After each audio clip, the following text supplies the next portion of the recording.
help women, save lives, and peacefully end abortion where you live. I can tell you exactly what would happen. The infant would be delivered. The infant would be kept comfortable. The infant would be resuscitated if that's what the mother and the family desired. You were serious about that?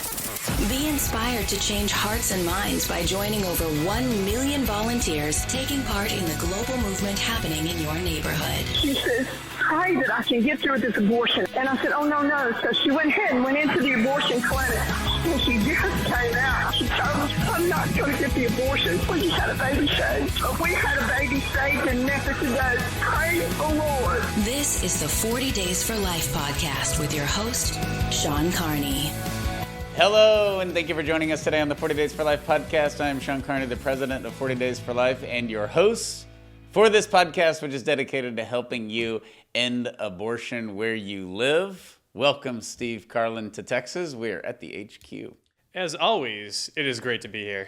You don't care about kids that are born. I just wanted to let you know. Ooh. Neither do you. You don't either, and that is our topic today. We're going to get into that. But first, an unbelievable development in the history of the 40 Days for Life podcast and of the existence of Steve Carlin. We asked the listeners, the viewers, to give their insight and wisdom into your Packer season ticket opportunity. So to recap, I think I remember this. Your parents added you when you were 11, which is shameful because they should have added you when you were like 1. It's a fallen world. They did that for your younger brother, so they clearly like him more than you. So but anyways, you overcame that adversity on the season ticket list. You grew up, you went to college, you got married, you had children. Every time I moved, I had to update my address with the Green Bay Packers. Really? So it's like work. And then you're about to turn 40 next year? This year, end of the year, December 1. Okay, that's right. And your name has been called. And you were offered these Packer tickets. I was actually surprised how not expensive they are. So when you told me, I'm like, oh, do it. Get the tickets. Because I want to come up when they play the Cowboys. Mm-hmm. And I'll buy my ticket and I'll buy you a bratwurst. The feedback was overwhelming from our audience. Yeah, so we opened it up to the viewers and the listeners and said, should Steve get the tickets or not? And because some would say it's irresponsible. Some would. But some didn't. No. And the feedback, in fact, was unanimous. It was a unanimous decision. I thought there'd be some dissent, and a lot of people actually wrote back, which I was delighted by in a strange way. They took time away from their jobs and their own families to write to you about your Packard tickets. But unanimously said, Steve, you've got to get the tickets. They even went a step further and they said, like, you deserve these tickets, which you have a moral obligation to your fellow man. Like, I don't know about that. That seems like maybe we're going a little bit far on that front. Like, a lot of the problems in the world right now are because we think we deserve things and are owed things. But nevertheless, Sean, I like to give the people what they want. Yes. And so I'm happy to share with you that I got the tickets and I look forward to the next time the Cowboys come up to Green Bay.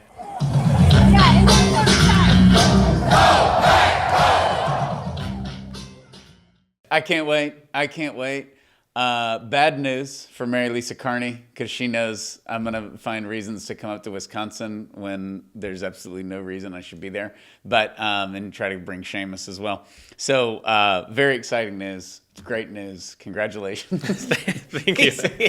People calling you, congratulating you, like you just graduated from the Naval Academy or something.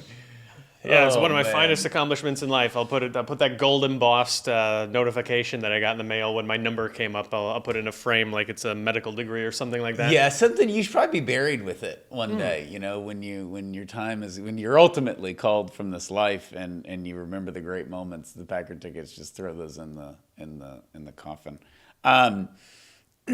So now you have decisions to make. Mm-hmm.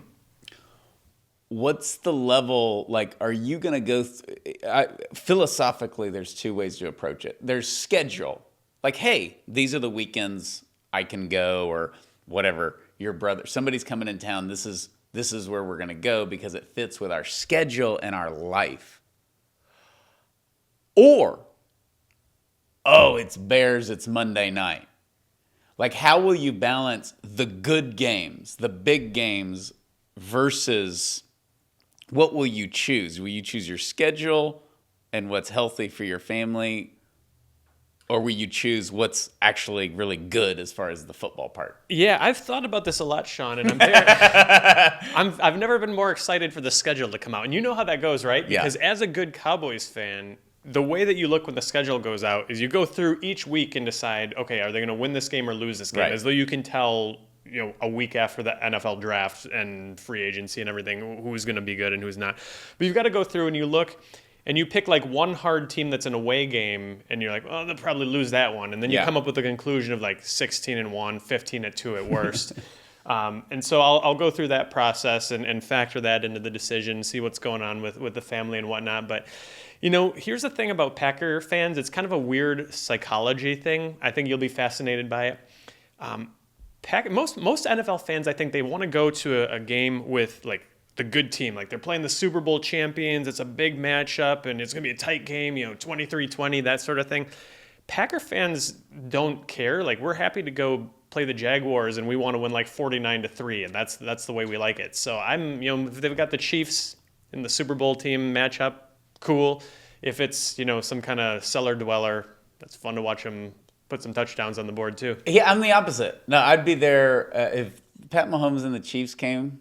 That's it. I could care less about the Jaguars. Yeah. I don't think Jacksonville, Florida should be allowed to have sports teams like a little further or just, and they're good now, but I'm like, I don't know. We don't really need the Arizona Cardinals. I mean, they really shouldn't exist. So anyways, that's very exciting. That is very exciting. Congratulations. You made a tough decision. It was the right decision. Everybody know it. You know it. The American people know it. So it's very, very exciting. And I look forward to going back to Lambeau. We should just put that picture of us up on the screen of this is just one of the great moments. Is that 2015? 2015. That's 2015. Okay. And that is December. And I, as a Texan, was like, I want it to snow and I'll be at the Lambeau Field and it'll be cool. It's like you see it on TV as a kid. And a warm front came through and it was in the low 50s and kind of misty. And I remember after the game, I told you, or we were on the way to the game, and I was like, yeah, I wish it was snow. And Steve goes, you really don't. You really don't. It sounds cool. You're out there for 30 minutes, but it's absolutely miserable. And it's great for the first half of the first quarter, and then you start to lose feeling in your toes, and you can put a lot of layers on your torso, on the core. Yeah. But it's kind of tough to do that with your feet. You're just piling in socks, and the foot warmers are nice in theory, but they don't cover your whole foot. Yeah. So, and then by halftime I was cold, and it was only like 55 degrees. So of all of these email responses that we got advising me, and I think I'm grateful to the listeners for your feedback because it really helps sway the needle here. And every email gets read. Yes. Every email gets read. Every last one. Podcast at 40daysforlife.com. Including the one from another Steve. You can never have too many Steves in the world. There's another Steve who said, you've got to get them. I'm on the list. I've got young kids. I can't wait to take them to the games. And he said, I live a mile. I want to be you, man. He said, I live a mile from Lambeau. You are welcome to park at my house. This is great. Yeah. This is great. So think of what we've gotten into some stuff on this podcast, right? Genocide, post-abortion, abortion workers converting, save babies. The biggest response has been your Packer tickets. Maybe not the biggest. But it's significant. We'll say significant. It's in the top 3. It's proof that the Packers truly are the real America's team, I think. Well, that's nonsense. This is on the listeners. It's on the listeners. So this was your feedback. Wow, that was pretty amazing. And if you, by the way, if you are a dissenter, you said it was unanimous. Mm-hmm. It's like the Supreme Court unanimously getting rid of buffer zones. Yeah. And then that was a good unanimous. This was a good Even unanimous. Ruth Bader Ginsburg thinks I should have got the tickets, is what you're saying. Ginsburg thinks you should have definitely gotten the tickets. Sotomayor. Yeah. So So Kavanaugh, Yeah, he'd for go sure. drink beer with you. He'd do Yeah, the he'd tailgate. love- He'd have loved it. If you could take one Supreme Court, like probably Clarence Thomas for everybody, but Kavanaugh, just based on those hearings, has got to be a solid number 2. Yeah, Kavanaugh. Yeah, Kavanaugh's a solid number 2. Gorsuch, I think he'd be kind of boring, unless he was like 6'4", isn't he? So what if he could have played basketball at Harvard for all we know? Yeah. He's either secretly really, really cool or kind of a dork. Clarence Thomas would be the best, For sure. just because you're like, just keep talking. I want to listen to everything. you Yeah, have put to a say. cheese head on. And Yeah, and he's got a great sense of humor. He's very, very funny. So, and I don't want to hang out with the other justices. No. I'm hanging out with Sotomayor. Okay, this has been a weird couple of weeks because 40 Days for Life, we're grateful for it. We've gotten a lot of exposure and media coverage after this tragic shooting, another school shooting in Nashville. And the news coverage has been based on not necessarily the pro-life side of 40 Days for Life, but the religious liberty side and the Christian side, being a very visible Christian movement. And Steve, we entered an era that we never thought we would enter. When Columbine happened, I think I was a freshman. Were you? I was a freshman. I think you would have been a sophomore. I was a sophomore. So I remember that like it was yesterday. Okay, so this concept that kids are going to go into their own school and shoot the place up. That was just, unfortunately, they invented it, and it became this trend, the trench coat mafia. They're outcasts, all that stuff. No one then, and I think no one even a year ago would have said, this is going to become a trend, and we're going to get to the point where we're sympathizing with the shooter who kills the 9-year-olds. And that's really remarkable in terms of how far we have fallen, because even with all of the moral relativism that we have, where, I'm a good person, I'm not like Hitler or anything. Like, it's like Hitler, someone who's selling meth to a 6-year-old, or a school shooter are the only people you're allowed to say are perhaps sinful. Yeah. And now we've crossed one of those off the list. Hitler's the only guy in hell. Yeah. What am I going to go to hell? I had meat on Friday. What am I, Hitler? Hitler is alone in hell because we're all so good and wonderful and tolerant. But the whole, to me, and this is why it's important that we talk about this on the podcast, the trans shooter, the girl, going back and shooting up her Christian school. We'll get into the hate crime. We're going to really break this down. There's a lot here. There's a lot of great quotes, not great quotes, but there's a lot of quotes, and there's a lot of information when you say that she's getting sympathy as the shooter. She's getting more than that. We're going to break that down for you.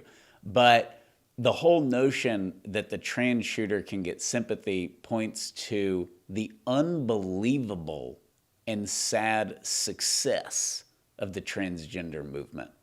And that, to me, is why this is so significant, because this is, in fact, a dangerous movement. The transgender movement is the most aggressive movement in our country. They are literally advocating for themselves to go into the wrong bathroom with our children. It's just an unheard of demand.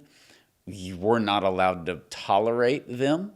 We're not allowed to disagree with them. We must participate in their madness.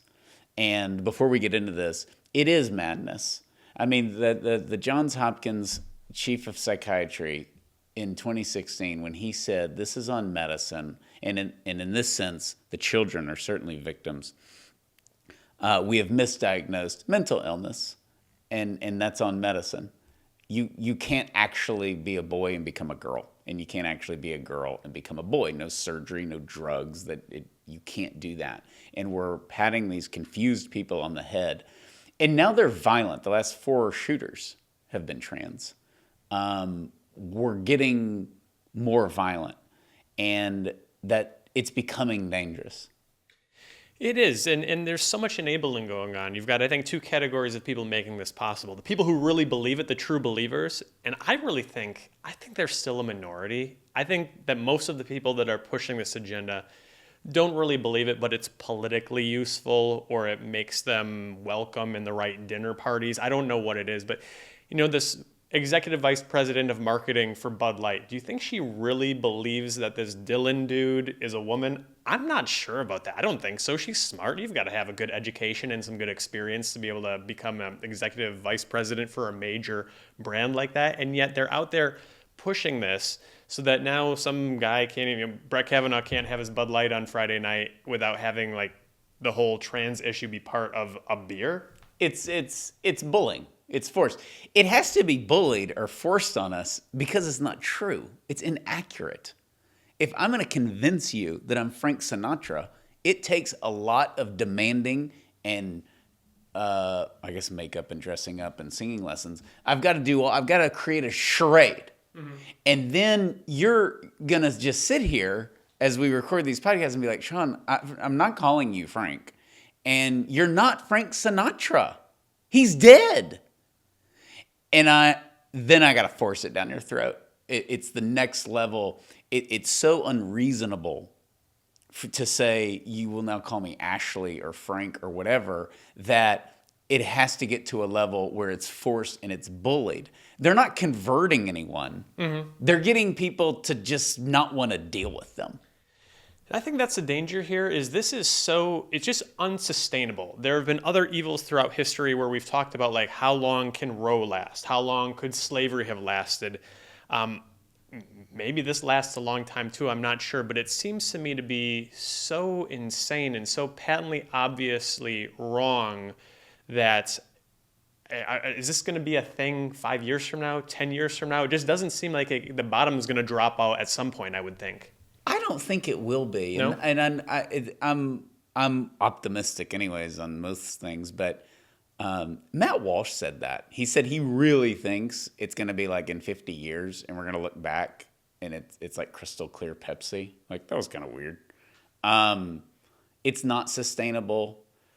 Eventually, reality sets in, and we're going to have to acknowledge the suicide rate of these people, and not just say, well, it's our fault that they're killing themselves. It is a sickness, and we're affirming the sickness, and it has real consequences. They're taking their own lives, and it's just unbelievable, the numbers. Well, that's what makes it such a fraught moment in history, I think, is that it's unsustainable, it can't last. The only way that this is a thing is because they're forcing it upon us, as you said. And when people don't willingly accept it, what do? You get someone walking into a school with a manifesto that still hasn't been released, but has been strongly alluded to by law enforcement that this shooting in Nashville at this Christian school was motivated by the trans ideology, by a sense of resentment toward the Christian school for its Christian beliefs. It's an idea that is so insane. It wasn't because she didn't make the volleyball team. I mean, right. The school shooters just want vengeance and rage, and they're angry, and they always have no one just decides to go shoot up something. They have a reason for it. And she's an alum, but it's a hate crime. It is. And I think one of the things that is so, I guess, just unusual about the nature of the progressive movement is that it's constant. There's never a goal that they arrive at and say, we've achieved racial equality, we have achieved gender equality, we have achieved this or that. It relies, whether it's the critical race theory, critical gender theory, anything that's got the word critical in it has to be constant dynamic of here are the oppressors and here are the oppressed. And so there's never sort of this moment in history where we have abolished slavery, thanks be to God. We have abolished Jim Crow, thanks be to God. We have, established equal rights for different races, thanks be to God. You never get there. There always has to be the nurturing of conflict. And the more you nurture conflict, the more you get violence. Yeah, and I think that the trans confusion allows you to blame all of your problems on if you were born, on your sex. And it's a rejection of self. We've talked about that on the podcast. They're trying to dehumanize themselves by denying their own identity. And that's why we can never affirm it, because we have to respect their true identity. It's from God, And even if you throw God out, it's from Mother Nature. You were born a girl, you were born a boy. And we have to respect that even if they don't. That's why the whole, that people say, well, what do you say when somebody says, oh, I used to be a boy and now I'm a girl? And my answer is, no, you're not. Like, you're still a boy. You may want to be, or you may think, or whatever, but you can't actually change your gender, and there aren't 182 genders. You certainly can't be non-binary. That's just a lot of crap. So all this stuff gets in their head, and it doesn't fulfill. It can't. It is impossible. It's drinking salt water from the ocean, right? Yeah, it's a great analogy. Great analogy, because it's just and it's not ending well. And earlier today, before we recorded, I was interviewed on a network, and before me, they interviewed a young girl who was detransitioning. She was Chloe, is her name. She's a girl. She, at 8 years of age, said she wanted to be a boy. Her parents went for all this garbage. She took drugs. She did all this stuff. She's suing her parents and the pharmaceutical companies. She's an adult now, But that's the kind of stuff that's going to start happening. And like the post-abortive women are ignored in the pro-life movement. You got religion. At least you had the choice. Get over it. The detransition people are getting ignored. But there's an interesting thing, the previously the most aggressive movement that won was the homosexual movement. And it's interesting because the homosexual movement totally in bed with Planned Parenthood. They're just like all in, right? They're not all in with this. There is a huge segment of the gay population that is like, gender's really important to us. That's why we focus on the same one, right? And that's an interesting dynamic, and they get thrown in with them. And then the transgender, all the flags creep me out, but the transgender flag is like, I don't know, like Superman put his like cape in the washer with all these different colors or something. It just didn't work. But anyways, that's an interesting dynamic. Let's get into some of this. Okay, we talked about the school shooting. We've all heard everything. And maybe by the release of this podcast, the manifesto will be released. But we got a ton of coverage on this aspect that trans people are somehow incapable of hate. And they're incapable of committing a hate crime. And if they do commit one, it is our fault. They're not culpable for anything. And so some of these people, especially the children, are truly victims. Some are not. So, okay. Let's go through. Basically, there was the shooting came, but it's a culmination of anti-Christian, anti-Catholic sentiment. We've had 100 pro-life groups attacked since Roe was overturned. We've had 300 Catholic churches attacked since May 2020. The DOJ recently said that they did not recommend jail time for a trans vandal who desecrated a Catholic church and was prosecuted, but no jail time. So the LGBTQ folks were planning a day of vengeance at the Supreme Court just days after the Nashville shooting. Does the bumper sticker for that go next to the coexist bumper sticker? Okay. I'm just asking for a friend. What if 40 Days for Life, what if I went into a team meeting and I said, guys, we've got the Pray Save a Life t-shirt, we've got the camo gear, we've got all this stuff that you can get at 40daysforlifegear.com. All these things you can buy. People love our gear.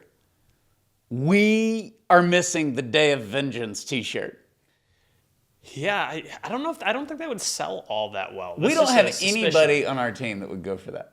Like, not even Matt. Like, nobody. Like, no, everybody would be like, hey, you know how you say it's an open door policy and all opinions are welcome? That's not a good idea. If the Day of Vengeance, like mugs. It's coming. Day of Vengeance. Yeah, if you come up with that idea, whether it's a pro-lifer or a pro-trans LGBT person, you pitch that idea to your buddy. If your friend cares about you, he says, don't ever tell anybody about that idea again. I know. I even think, let's say you're a homosexual activist in 1998 and you go to the Supreme Court with Day of Vengeance. I mean, it's like, you're crazy. Gun control people, pro-gun, anti-gun. Day of Vengeance, that's for God to talk about and for us to joke about. Yeah, do you remember back, what was it, like 2008, 2010, somewhere thereabouts, and I think Sarah Palin was like campaigning for various candidates for office around the country with her political action committee, and they had kind of like this flyer, and it was like, here's our targets are on these races. And then there was a shooting, and Sarah Palin is to blame because she was talking about targeting. And now the Day of Vengeance is just part of trying to increase trans visibility, I guess. It's such BS. So the trans girl, went and shot up the school because they're Christian and she's mad. So the trans people and the gays decide we're going to have a day of vengeance outside the Supreme Court because we fear for our lives. I think it was the opposite. I think they were planning it. And so the shooting is right before the planned Day of Vengeance. And then they cancel the Day of Vengeance, not because like, oh, shoot, this is a big mistake. Our rhetoric incited actual violence that led to children being killed.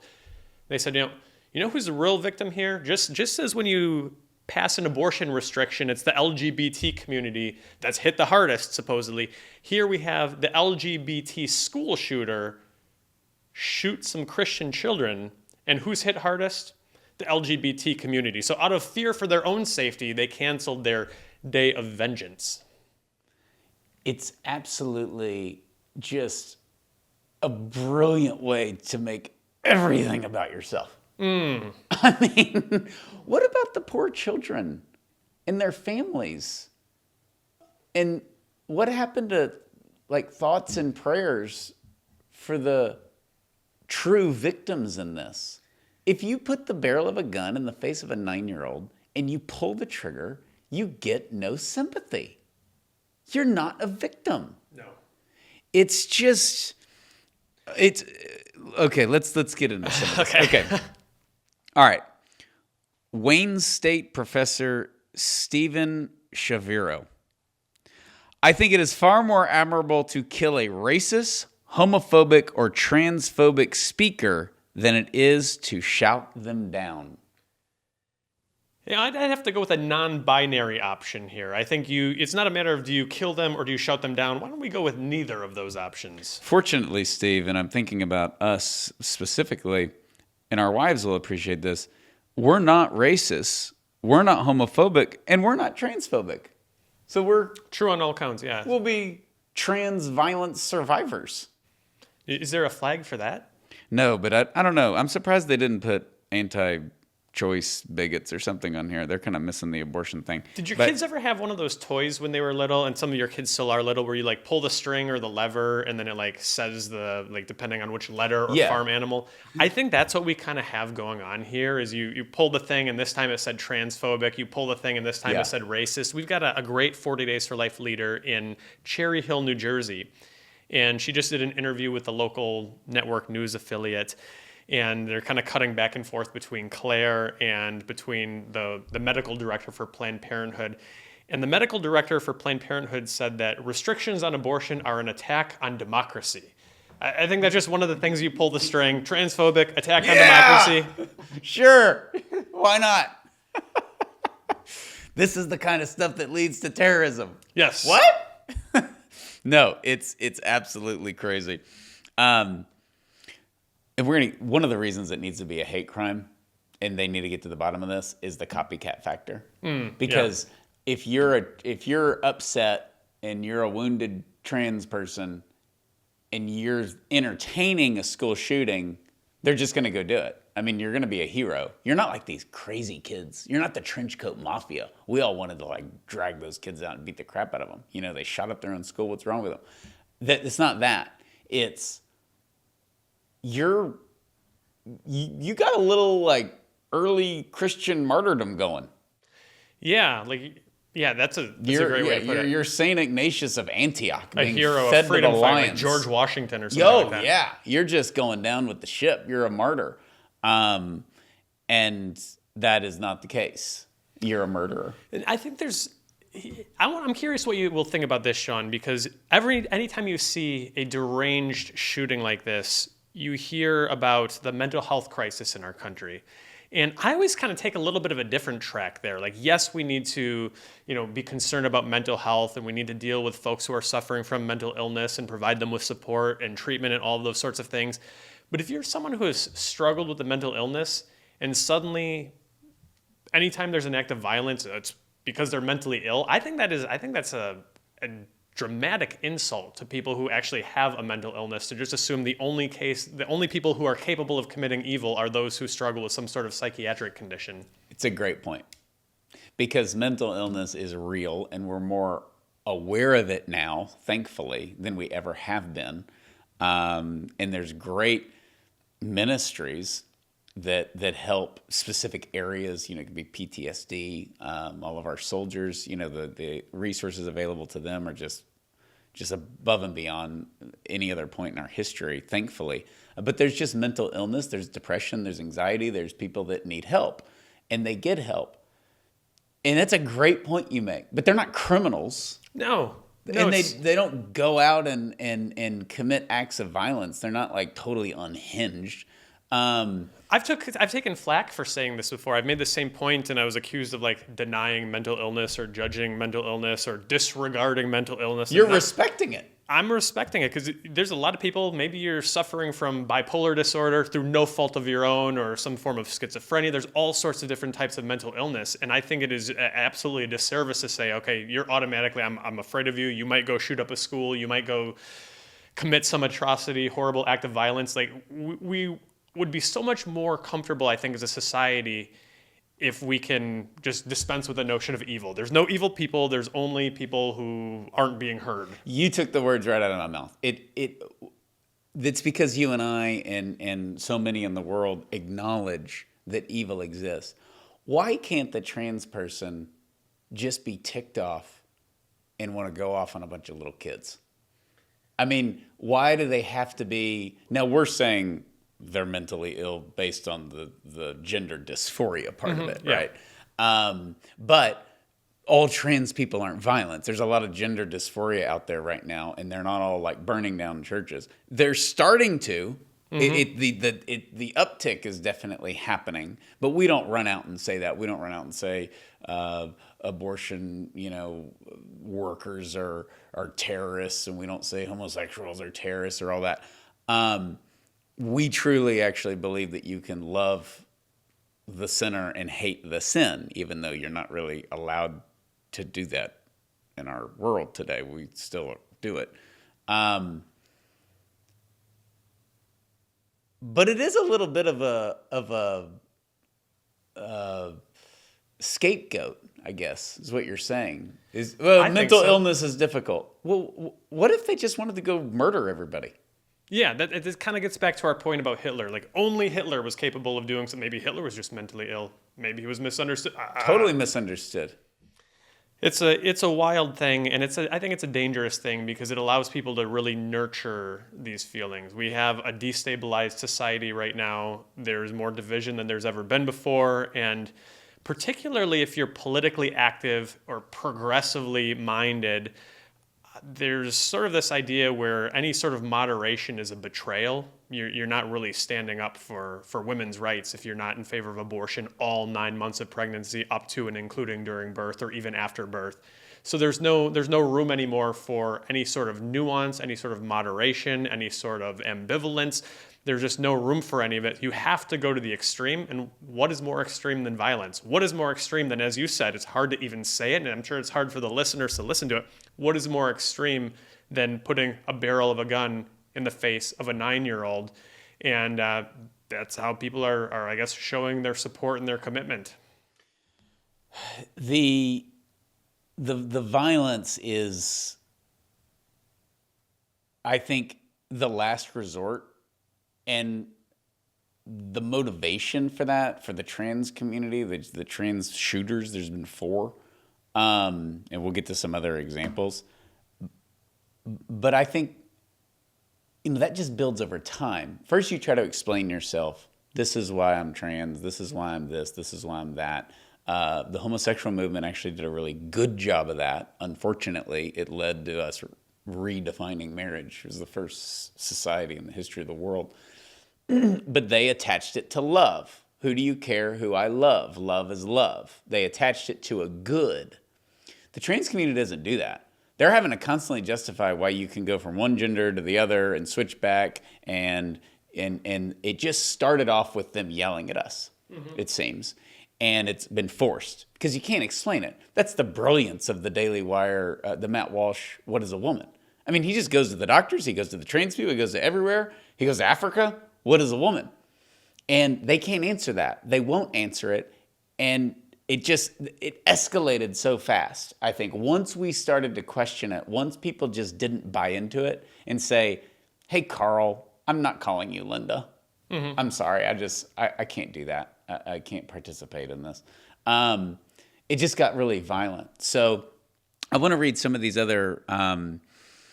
So leading up to the Nashville shooting, photos of the pro-trans T-shirts grew increasingly popular online. You probably saw these. It says trans rights or else.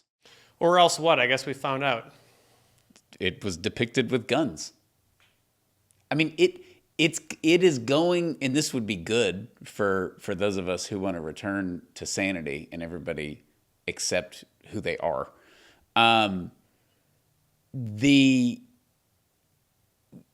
They're really going to get labeled as the violent movement. And the pro-life movement had to overcome that. 40 Days for Life was a big part of that. But once a couple of idiots go blow up an abortion clinic or shoot doctors, you're done. You're going to kill it. And that's good. That's what I think could happen here. Yeah, because here's the big difference. I mean, I think, what was the last time we saw something like that happen? The 2015 shooting in Colorado Springs. Yeah. And there was no Sean Carney statement about, well, we need to think about his motives and what he suffered. There was no equivocation. It was straight up, this guy is a lunatic. There's no place for it in this movement. He doesn't represent our movement because pro-life doesn't mean going in Planned Parenthood with a gun. Like, every pro-life group on the planet immediately condemned the actions of the guy that went into that Planned Parenthood with a gun. And even the Washington Post said, we know this isn't 40 Days for Life because they're peaceful. And with this, the kids had it coming. Yeah. Little Christian kids. Saw, I think in the Capitol, there was a big demonstration, and they were holding up 7 fingers saying there were 7 victims, not the gunman who was the perpetrator and the criminal, and 6 victims, but they were saying he too was a victim. Let's get into that. So we mentioned the first time in history the shooter is the victim. The Trans Resistance Network. It seems like that would be something that we would be part of. Like, yeah, we're resisting the trans, but it's pro-trans even though they're resisting it. The Trans Resistance Network said the shooter felt he had no other effective way to be seen other than to lash out by taking the life of others and by consequence himself. And they blamed anti-trans legislation and public call-outs by right-wing personalities and political figures for nothing less than the genocidal eradication of trans people from society. So not only is this the first time that there has been sympathy for a school shooter, it's also, I think, the first time that the person killing people has been the victim of the genocide. Do I have that straight? Yes, but also that somebody is justifying the actions of the shooter. That's exactly what's happening. So you said you wanted to eradicate trans people. No one's ever said that in the history of the world. So we're going to go shoot up your school because we just can't take it. There's no other way other than to lash out. And this is another example of any sort of moderate voices. Like, I would disagree with it, but I know there are people out there saying, like, look, use whatever pronouns you want, doesn't affect me, just don't force me. You know, look, use whatever name, don't force me. I don't think that's the right approach, but it's at least more reasonable than this idea of you have to, otherwise if you call him a her or you call her a him, that it's genocide. That is a perfect example of everything is extreme. We've said before, everything that happens these days, people will die, people will die, people will die. It's no longer enough to say like, oh, if you say a boy is a boy, people will die. It's genocide. It's so insulting to people who have suffered through genocide. Yes. If I'm a Jew and I'm listening to this and I lost family members, which every Jewish person in the world now has some tie to somebody who they lost in the Holocaust, like that actually happened. Hitler really did try to take over the world. He did think that Jews were subhuman, and that if he eradicated them, the world would be a better place. And he killed 6 million. And you just can't throw these words out because somebody's not going to call you Sarah because you're Jim. And there's obviously a huge parental part of this that we don't have time to get into, but these parents that are confirming it's just child abuse. And those trans people truly are the victims. Yes. That's just,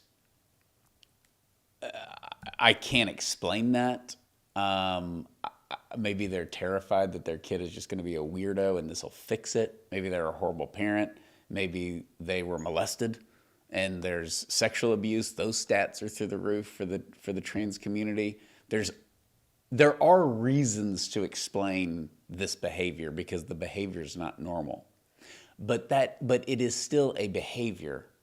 And the problem is saying that our behavior, our good behavior, as George Strait famously said, I don't live my songs, I sing them.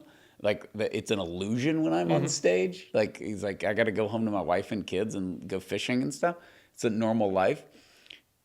So good behavior is not your identity, and bad behavior is not your identity. That's how we have redemption and the forgiveness of sins and a second chance and everything else. We can constantly start over because that's not who we are. And dressing up and taking drugs and mutilating yourself is not who you are. It's odd behavior that has its roots somewhere. And I don't think we can bury our heads in the sand and say, I don't know, whatever they want to do is great. Just don't force it on me or whatever. It is being forced on us, and we're not violent, but we can just not acknowledge it. I think 90% of that is. We had a kid in high school, and he famously went up to one of the Irish priests and said. He wanted people to, this is the late 90s, so he wanted people to kind of think he was gay because it was like trendy or he was different. It was sort of an attention thing, or like, I don't think you're gay. And he went up to the priest, the Irish priest, and said, Father, I think I'm gay. And he said, no, you're not. Now go to class. Yeah. It's just kind of, and he's like, oh, he ran off and he wasn't. But it just, we're getting inside of our own head. I'm thoroughly convinced that anyone who describes themselves as non-binary is really just bored. Totally. And self-absorbed. Bored, self-absorbed, needs a hobby. There's a great story. I was in one of the Catholic magazines. I don't remember. But this girl thought she was a boy, transitioned, or was trying to transition. Her parents were Catholic. They were like, no, you're not doing all this. She's running off, trying to transition all this. And in desperation, they don't know what to do. So they sent her to a horse farm in Wyoming to work all summer. And 2 weeks into it, she wrote him a letter and said, I love you both so much. Thank you for this. I don't know what's been wrong with me. I'm just overthinking all this. I love it. Can I please stay the rest of the summer? But I'm fine. And just totally normal. And she ended up getting married and all that. But that's what's so wild about, you'll get weird ideas, but I don't think they've ever had such dominance in any of the powers that be, where you have states now that are saying you can run away to our state so you can get your mutilation surgery without your parents having any say. We're not going to give you back to your parents, sort of a kidnapping type of arrangement. You've got the media cheerleading this all on. A lot of these kids just need a voice of sanity, and they're gonna be fine. Of sanity and of love. I think that's an important part, but the sanity is just so urgent. I mean, you can't you can't be a boy and never be a girl because the right-wing crazies say it, or Steve says it, or I say it, or Ron DeSantis says it. That's not the reason. The reason is that you actually can't. Right. It is, and that's what's so great. All this has come out. You can dig bones up from 500 years ago and tell if it was a male or female. I mean, it's literally in our bones. So you can't transition. There is no such thing as a trans person. It doesn't exist. It's completely made up. And we have to just start, with that. There's that old adage that, God will always forgive, man will sometimes forgive, but nature never forgives. And that's what we're kind of seeing, a great experiment, a great test of that. And it's not going to turn out well for people. Yeah, no, it's a great point. Okay, so we've mentioned all the stuff, the violence against the pro-life groups and the Catholic churches and the DOJ openly going after pro-lifers. And as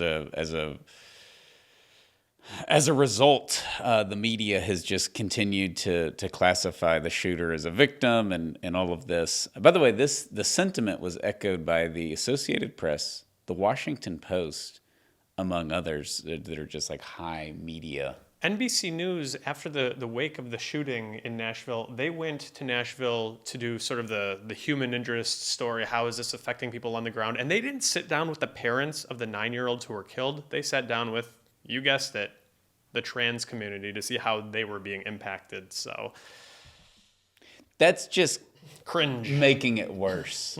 I mean, look, it just happened. These poor families are devastated. But it's coming. We're going to hear from them. We're going to hear from them. It could be a year. It could be 5 years. With parents, it's different. Some people run out and, it's immediately. But we're going to start to hear from them in a couple of months, some of those parents. And it's just going to be interesting. They may be angry that this just hijacked the whole thing. They don't even care that the person was trans. They may be obsessed with the person was trans. I don't know. They've been through trauma and everybody reacts differently. But we are going to hear from them, and that is very important. And how the media treats that is going to be interesting and perhaps really frustrating. Okay. Anti-Christian leftists who insist Christians are only about children when they are born. So we only care about unborn children, as you know. Yes, I've heard it 100 times at vigil sites. Times. And we talked about this in What to Say When. It is so illogical. So the pro-abortion side says, we dehumanize the unborn child, we can kill him or her, okay? And that's their position. And then we say, no, they're human, they deserve to live. Which side of that equation would care about people of other ages? Like, who's more likely to defend the dignity of the human person? How is it you can support abortion and then convince us that you're Mother Teresa once the kid is born? I don't trust you to move my car out of the driveway. Yeah, it's total chaos, and it doesn't make any sense. What's the phrase that you always hear pro-lifers say? Always from conception until natural death. Like, it's right there Womb in our slogan. To tomb. Yes, that's a fun one. Yes, there's no. This is my favorite part. We talk about science, right? Everything is about science now, right? And pro-lifers somehow are anti-science. I don't know how that could possibly be the case, but we've been labeled anti-science. What is the scientific merit of suggesting that there is something so magical about the birth canal that on one side of it, you are not a human being and you have no rights, and on the other side, you are a human being and you have full human rights? It's just complete inconsistency. It's total inconsistency. Okay, so after the shooting, the spokesperson for the governor of Arizona tweeted a photo of a woman pointing a pair of guns and captioned it, "Us when we see the transphobes." Lady needs to learn how to read the room, I think. Oh my gosh. You've talked on this podcast before about human formation and the importance of having human formation. That person has absolutely no human formation. Did she say it out loud? Did she proofread it before she sent it out? Who sends that?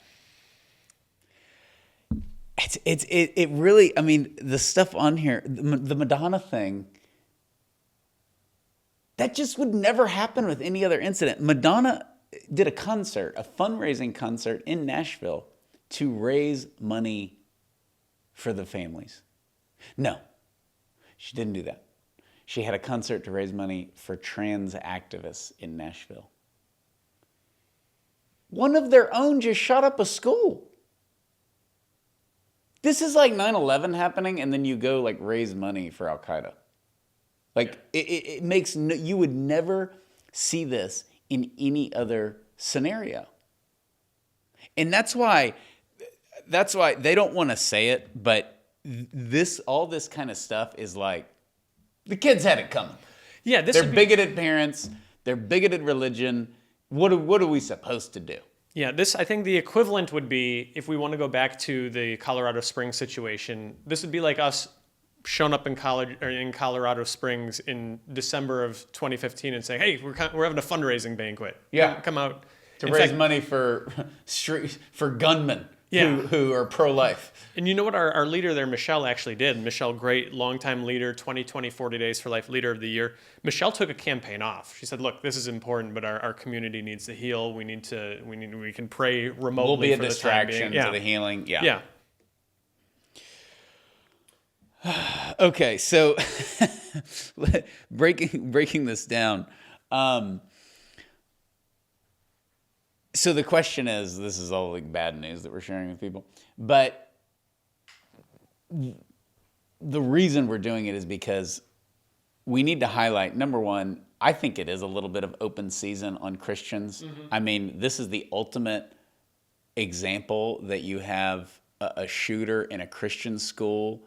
They asked, what did he say? I know we don't like to quote Biden, but that it's actually a funny piece of footage, except that it's real.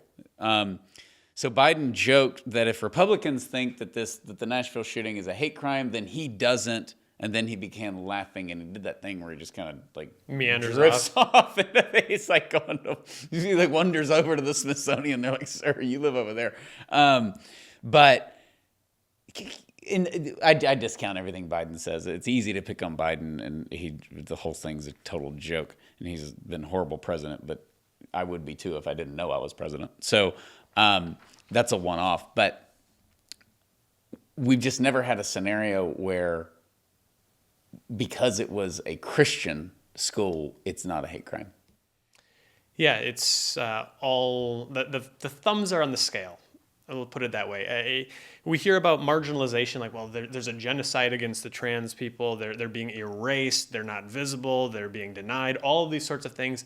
I've never seen a marginalized group that has had nothing more than the support of the President of the United States of America, all of corporate America, all of the mainstream media, all of the deep state. Everybody is on their side, and they still claim to sort of be the victims here. Meanwhile, if you're going to be a victim, what do you need? You need a scapegoat. They've got their scapegoat. Yeah, it's Christians. And but it's not built on anything. That's why I don't think it will last. It's not built on a good. It's just built on screaming and being something that you're not, and a bunch of freaky things that nobody likes, like drag queens dancing in front of children. I mean, there's just some big things that the trans movement is doing that are losers, and the violence is at the top of the list. Yeah, and it's hard. Sometimes I think it's hard for us to even argue against these things because it's so self-explanatory. Like, this is a man who says he's a woman. Like, how are you and I supposed to provide analysis for that? It speaks for itself. It's crazy. And how could we not get them help? Mm-hmm. Yeah, that would be the most hateful thing. And now they ban any sort of treatment that you can provide folks who need it. And they call it conversion therapy. It's not allowed to do, can't do it. But the whole notion that obviously that we don't care about what children that are born is it has no logic, and it's not true. So as frustrating as it is to try to respond to these things, how can you elaborate on them? I think that I'm frustrated, you're frustrated, everybody's frustrated when we kind of like see what's going on, the drag queen story hours. There's a little sense here, whereas we see ourselves being scapegoated as Christians, where I think we should take a little bit of consolation in it, which is, if the world were celebrating us, we'd be doing something wrong. Well, when it does, we're in trouble. And we've seen that throughout the history of the church. I mean, the greatest saints, the greatest Christians, the greatest martyrs who ever lived did so when everything was going to pot. I mean, the early church, they're not going to feed us to lions, I don't think. Maybe that's the next thing on Give them a month. The trans list. Yeah. They're collecting tigers in Africa right now. They're bringing them over, and we're all going to get eaten. Great, sign me up. But, the Roman Empire, first 300 years, thank God for Constantine and St. Helen, his mom. But that was rough. Great saints. Part of the Middle Ages. Where you really, St. Francis of Assisi was walking around saying, why is love no longer loved? Because of all the corruption in the church. Like, we need to get back to love. St. Francis of Assisi everybody knows who he is. So in the Catholic Church, for sure, when it's popular and fat and happy, we get ourselves in trouble. So, as Pope Benedict a few years ago said, we're not going to be bussing people in by the millions. The church is going to shrink and get stronger, and that's what's happening. He was talking about it in a very hostile secular world, because his great quote when he was interviewed and they asked him, "What's your greatest fear?" And he said, "My greatest fear is that people live as if God did not exist." Yeah, and it's great to read books or articles or watch movies about the heroes of the faith who have made tremendous sacrifices. It's great to read about it. We've got a chance now, a real opportunity to do it ourselves, to be the saints that are going to be in the books that people are reading to their kids 100 years or 500 years from now, because of our love toward the trans people, or toward the women who are getting abortions, or to whoever it is in our culture right now that's confused and being preyed upon for their vulnerability and their confusion. We can be the ones, I'm not saying that it's going to be Sean Carney in the kids, Lives of the Saints book, but, God help us. Maybe you can be one of the companions. I'll be your companion. You'll have your Brett Favre jersey on, and I'll just be sitting there next to you, glaring up at you on the holy card. But it's in most of the saints, they don't think they're saints, right? Right. But it's easy to say, hey, we're going to get fed to lions. Who's up for some martyrdom this afternoon? But that's not going to happen. It's a white martyrdom. It's being the voice of charitable reason in our culture. That's what makes saints, and doing the basic things and loving our children and talking about these things with our kids. It's so easy to blow this off and just let the world raise your kids, or deal with it in the news, or just stick your head in the sand. And it also means you don't run around and say, I'm the only one who gets it. Y'all are all a bunch of suckers with your head in the sand. You've got to have a balance, but you have to live your life. And the family is under attack. This is why, take your wife on a date. Go see a movie. Go outside and throw the football with your kids. If you haven't, play a board game. Those things that just can shake up the mundane, busyness of our lives. There aren't unhappy saints. There just Absolutely. aren't. There's some maybe had a temper. Maybe they were known for being grouchy from time to time, but at their sort of foundational, constitutional level, they were happy. They were joyful. And when you read about them, you're like, why? Saint Xavier? He's going all throughout Asia. He's going to Japan. Just the travel alone. In the 1500s, are you kidding me? He's miserable. He's on a boat. And he actually, in all his letters, he thought he was a total failure. He essentially converted Asia. Yeah. And you're like, he had it because he just didn't have the numbers, and he didn't know, he's writing letters basically talking about how the whole thing's been a failure. But yeah, it's rough. And of course, we have great examples like Mother Teresa for our modern day. So this is why we have faith and reason. And our world needs faith and reason. And these people that think that they're the opposite sex. They need our love and our faith and certainly reason. And they probably need to get out of some abusive relationship. I just think that particularly for the children, this is parental abuse, physical abuse, sexual abuse, whatever it is. But you don't just pop out of the third grade all of a sudden and be like, I'm a girl. I have to convince my 3-year-old that frosting is not an acceptable dinner. And so I don't think we should be letting him make any decisions about surgery on his body for some sort of weird identity crisis he's having. What do you mean it's not nutritious? It's amazing. This is a genocide against frosting It's eating frosting, people. you anti-froster. Oh, man. But yeah, that is our ultimate message for today is to live your life, to grow closer to God, because the world needs you to grow closer to God. And God is asking us and inviting us to grow closer to him in these troubled times. That's why he put us in these times. We didn't pick our time period or when we're born. He chose it for us, just like he chose our gender for us. So he did a lot of great work that we get to accept and build upon to build his kingdom on earth. So be sure to rate, review, and share this podcast. If you have not signed up already, be sure to sign up for Day 41 magazine. A lot of good stuff coming out over the next couple of months. Go to 40daysforlife.com/magazine. And once again, congratulations on the Packer tickets. I will see you in Green Bay at some point. Can't wait. God bless. We'll see you next time.